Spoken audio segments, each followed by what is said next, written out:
And this is a video looking at this first task in visual art for year 7 and year 8.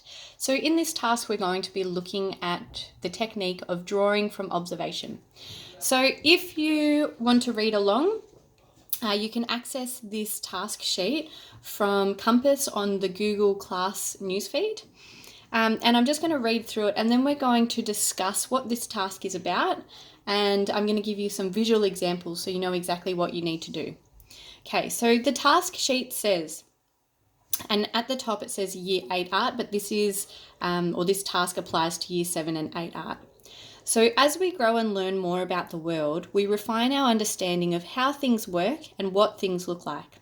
At an early age, we begin to make drawings or visual records of what we see and experience.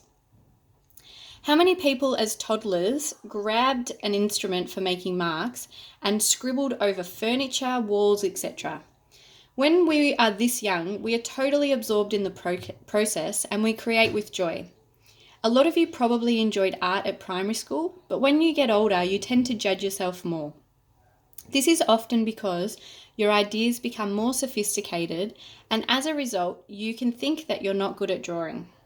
This is not the case. You can still draw, you just need to practice and develop the ability to look and remember more detail in order to represent things. So the difference between primary school and high school is that we learn to look closer at things in order to remember more detail. Then we practice recording what we see. So this part here goes through what you're going to do for task 1, and in a second I'm going to give you a visual example. So for task 1, you will be creating a drawing from observation. This means that you will be drawing objects that you see in front of you in as much detail as possible.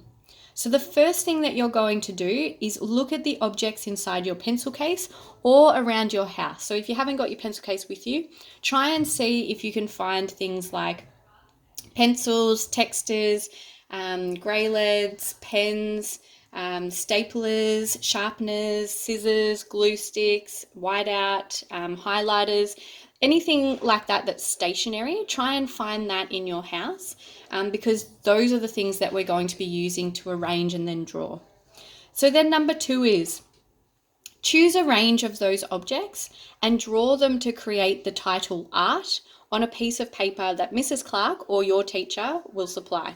So obviously we're doing this remotely, so I can't give you the piece of paper or the equipment. So you need to find also a piece of paper around your house that you can use to draw your drawing from observation on.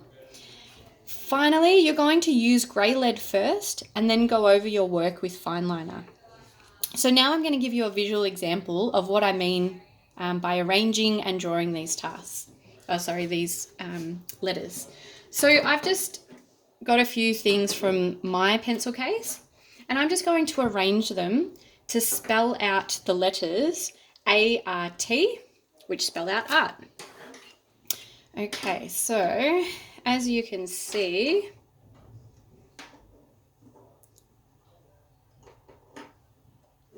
it doesn't take very long to be able to achieve the letters.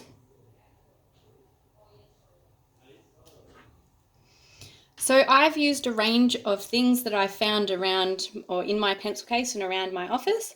So you've got things like a sharpener, a stapler, you've got scissors, highlighters, pens, pencils, whiteout.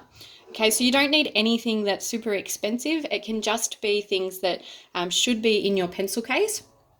If you don't have your pencil case with you, or if you can't find any of these things, as an alternative, I'm happy for you to try and find some other small objects around the house, as long as you can arrange them to spell the letters A-R-T, then I'm happy. It doesn't necessarily have to be stationary, but if this is the case for you, maybe just run it past me or your teacher so that we can give you the go-ahead to make sure that the objects are suitable and aren't dangerous or aren't going to hurt you. Okay, so as you can see, we've spelt out the letters A-R-T.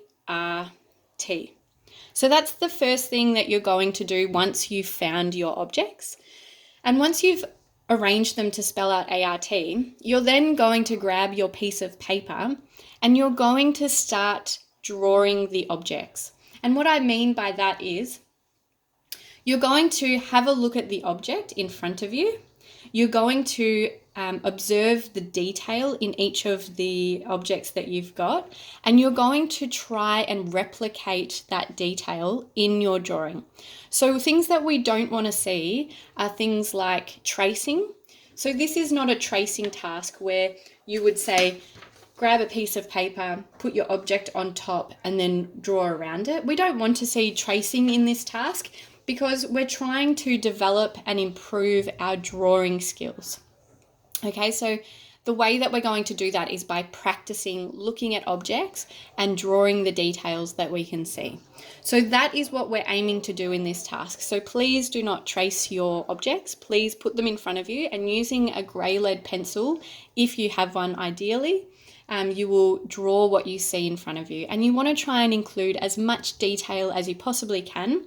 So when there's things like, say, the circle in the scissors, or this circle here, or the writing, even the barcode, you want to try and replicate those in your drawing so that your drawing looks realistic or lifelike. Okay, so with a drawing from observation, we're not trying to create something that's abstract. We're trying to literally represent what is in front of us. Okay, so now what I'm going to do is I'm just going to push these to the side, and I'm going to show you some past students' work. So as you can see in this example, this student did a really great job. They've used things like a highlighter, they've used pens, they've used erasers, they've used a glue stick, a ruler, and they've put lots of detail into their drawing. They've also coloured in their objects, which is the next step after you sketch them out in grey lead. Okay, so after you sketch your work out in grey lead, you want to then, hopefully you've got some coloured pencils or something to colour in with at home, and you can add a little bit of colour to your drawing to make it look even more realistic. Okay, so this is a really great example. This is another student example where they've used different objects. Once again, they've included a lot of really nice detail in their work. This is another example. They've used colour and they've used some different objects in here. You'll notice too that in all of these examples, the students have fine-lined their work. So once they have finished colouring it in, they've grabbed a fine liner or a black texture or a black marker of some sort, and they've gone over all of the lines.